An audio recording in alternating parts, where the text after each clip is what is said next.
channel YouTube-nya Tiga Strata, channel yang dikhususkan memberikan ulasan naskah pemenang lomba di Tiga Strata tentunya, dan sedikit berbagi materi kepenulisan.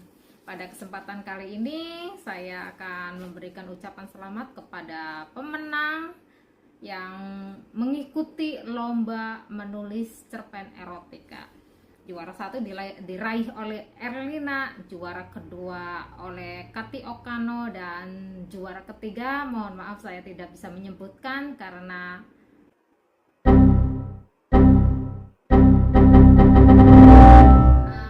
peserta tersebut sudah di blacklist dari Tiga Strata. Dan ada dua naskah pilihan, yaitu Lanang Irawan dan yang kedua ada Jenny Seputro. Selamat.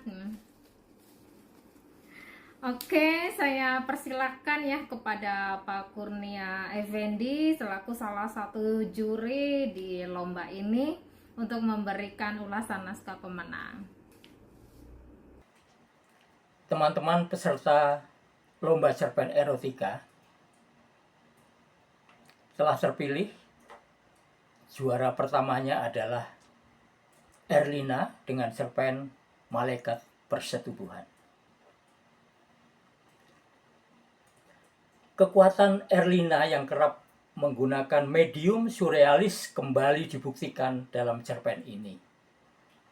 Tidak saya sangka bahkan ia menggamit perangkat Tuhan yang paling dekat, yakni malaikat. Saran saya, nama Jibril disamarkan. Misalnya menjadi Al-Berah. Kalau Gabriel itu kan nama lain dari dia. Apa saja deh. Seperti ketika Budi Dharma menulis nama Dujail sebagai pengganti Dajjal. Demi apa? Demi mengamankan kepekaan sentimen pembaca. Tahu sendiri dong ya, sekarang tuh pembaca sensitif terhadap hal-hal seperti ini.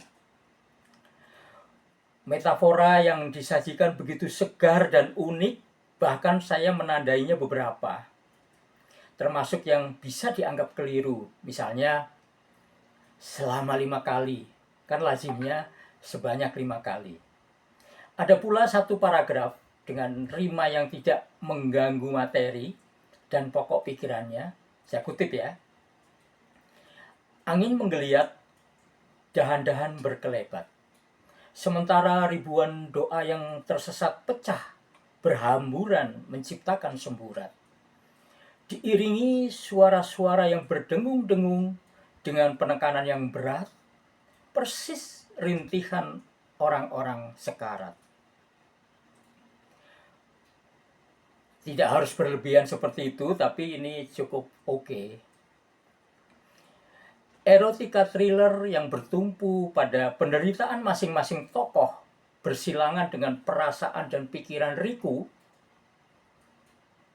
nama tokohnya, POV 3 yang berpihak pada satu tokoh utama, menguatkan setiap alasan tindakan. Penulis menyisipkan pesan moral bahwa yang dilakukan dengan dasar keadilan terhadap dirinya atau terapi dengan dendam yang diperoleh Riku tetaplah sebuah kesalahan. Apa coba salahnya? Ia meniduri istri orang. Penulis Erlina dalam hal ini banyak memberikan ruang imajinasi yang boleh diisi oleh pembaca pintar terutama. Endingnya pun menurut saya keren. Selamat ya, Erlina. Teman-teman peserta lomba cerpen erotika,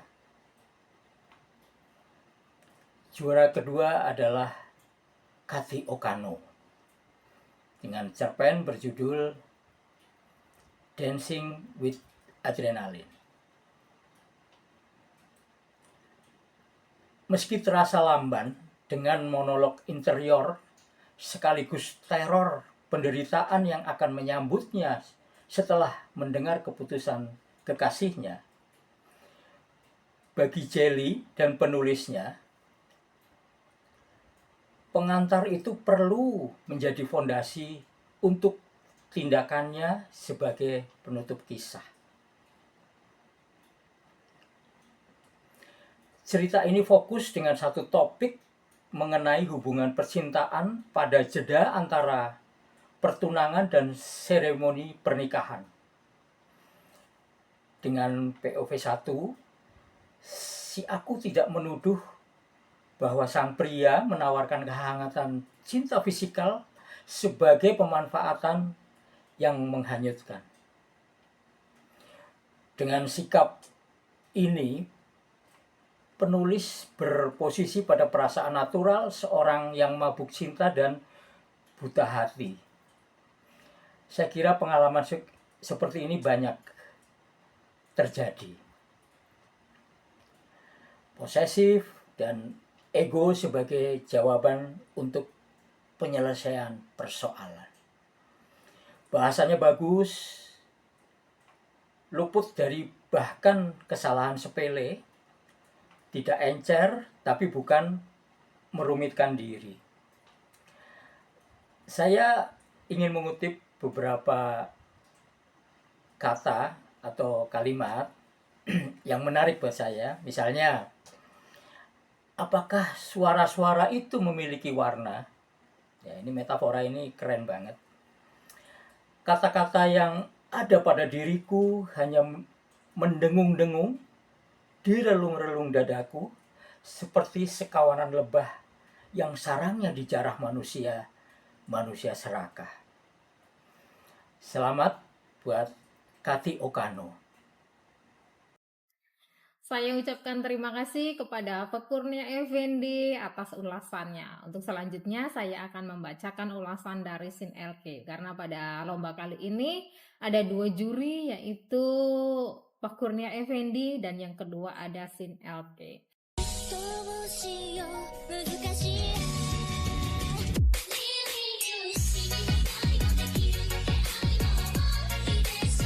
Untuk naskah pertama yang saya bacakan adalah miliknya Lana Irawan yang berjudul Duhai Kau Yang Tidak Sempat Kunamai. Pertama yang saya perhatikan adalah judul dan isi cerita terlihat memiliki sudut pandang yang berbeda.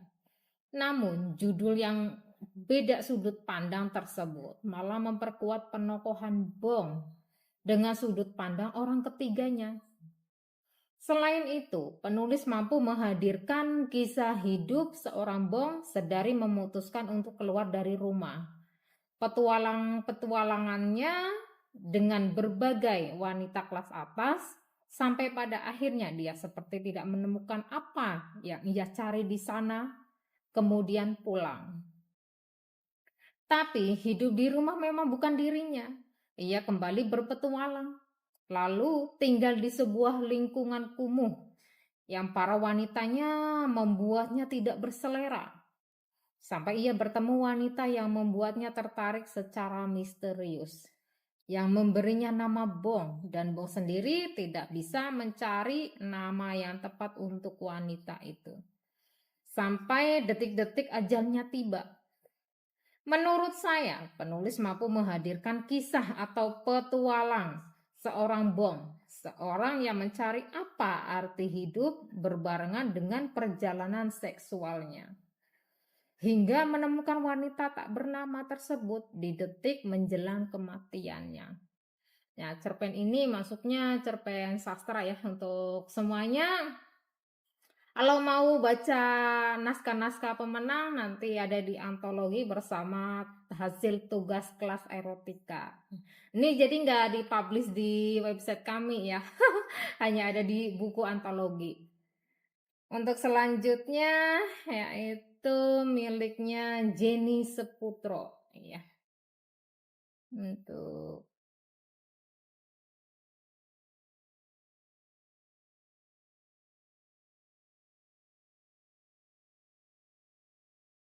ada hal yang membuat saya sedikit bertanya-tanya.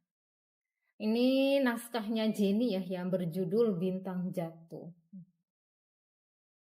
Pada cerpen kali ini memang menurut kami ya itu benar-benar narasinya goyang banget dari Pertama misal bagus, nanti turun anjlok terus, nanti bagus lagi, terus turun lagi, nggak stabil pada naskah kali ini ya.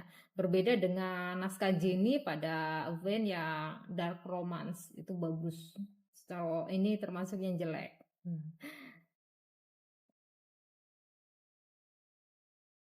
Kenapa Ayuna memanggil Sugandi dengan Kanda?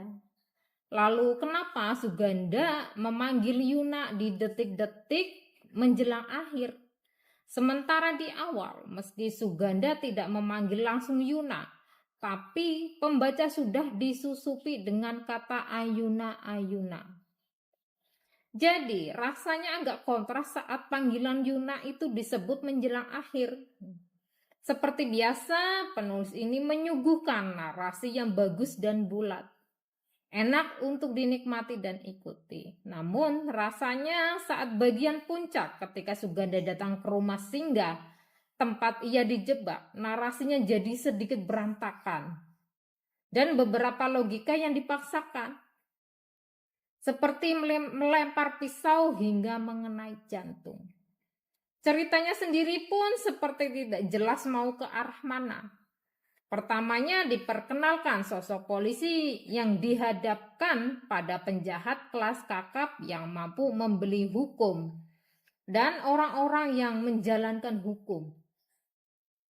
Tapi Suganda tidak mau. Ketidakmauannya saya rasa masih terlalu rendah juga, ya, kurang kuat. Dan korban bintang Sumarsi seperti tidak ada keterkaitan dengan alasannya. Karena disebut alasannya adalah dengan Ayuna yang jadi istri tangan kanan Tirto. Sementara korban di sini tidak dijelaskan apa hubungannya dengan Ayuna.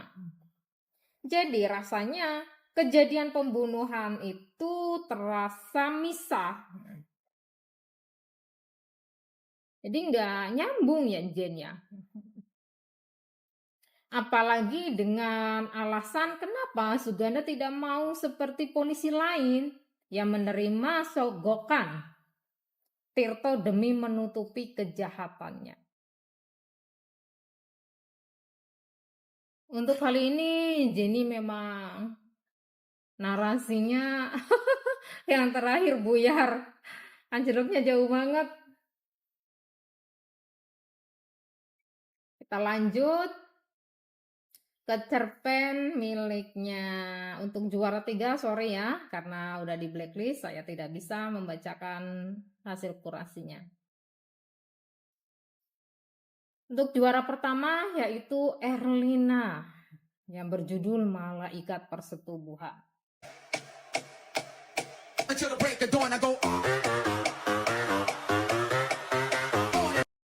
Erlina itu hobi banget ya nulis genre surrealis nih, genre yang cukup berat untuk dicerna. Tapi pada naskah kali ini cukup bisa diikuti jika menyampingkan pertanyaan-pertanyaan yang muncul di kepala.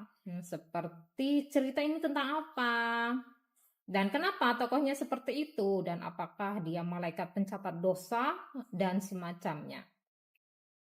Meski demikian, ada satu yang menurut saya perlu menjadi catatan, yaitu deskripsi fisik tokoh yang rasanya tumpang tindih.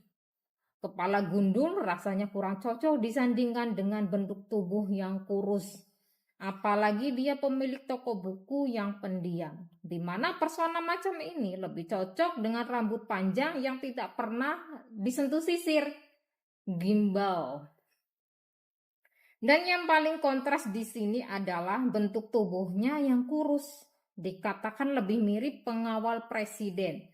Di mana pengawal presiden saya rasa tidak ada yang kurus, apalagi sampai tulang pipinya yang menonjol, menguatkan betapa kurusnya tokoh ini. Pengawal presiden tubuhnya lebih ke arah berisi, berotot, dan atletis. Jadi untuk penokohannya ya, deskripsi tokohnya Erlina kali ini jelek ya, kurang bukannya jelek sih, tapi kurang tepat. Nanti perbaiki lagi ya untuk kedepannya. Yang selanjutnya ada cerpennya Kati Okano. Nih, cerita ini cukup sederhana. Punya Kati Okano ya, seorang wanita yang patah hati karena kekasihnya mau menikahi wanita lain yang sudah dijodohkan. Dia mengurung dirinya sendiri, berkubang kesedihan, hingga pada akhirnya ia telah memutuskan sesuatu untuk mengakhiri itu semua. Ia ingin bertemu kekasihnya untuk terakhir kali, ya, bercumbu dan berharap hamil hingga kekasihnya batal menikah. Tapi itu terlihat tidak terlalu berhasil, sehingga ia memutuskan untuk mengakhiri semuanya seperti yang telah ia rencanakan sehabis mengeluarkan semua kepedihannya. Namun yang patut diapresiasi di sini adalah bagaimana penulis memilih sudut pandang orang pertama, yaitu sudut pandang seorang Jelly dalam keadaan patah hati yang begitu hebatnya tersebut. Bagaimana penulis menyampaikan ceritanya sesuai dengan keadaan Jelly yang bisa dikatakan sudah tidak bisa berpikir normal lagi. Dalam setiap narasi yang dihidangkan di dalam cerita itu mampu menggambarkan sosok atau psikologis Jelly dengan tepat. Nih untuk penokohan Kati Okano cukup bagus ya, sampai-sampai ya kayak kami sebagai pembaca ini tidak merasakan sang naratornya, ini malah seperti memang benar-benar Jelly sendiri. Jadi selamat ya untuk Kati Okano, untuk penokohannya kali ini bagus meski ceritanya cukup sederhana. Untuk semuanya, nah, teman-teman yang belum bisa menduduki posisi pemenang, semoga kedepannya bergantian. Dan sekali lagi saya ucapkan terima kasih kepada teman-teman semua berserta juri.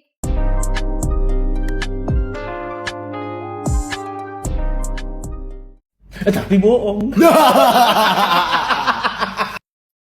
Sekali lagi saya beritahukan untuk kalian semua yang ingin membaca naskah-naskah pemenang itu tidak bisa saya publish ya, karena ini jadi satu bersama dengan tugas kelas erotika.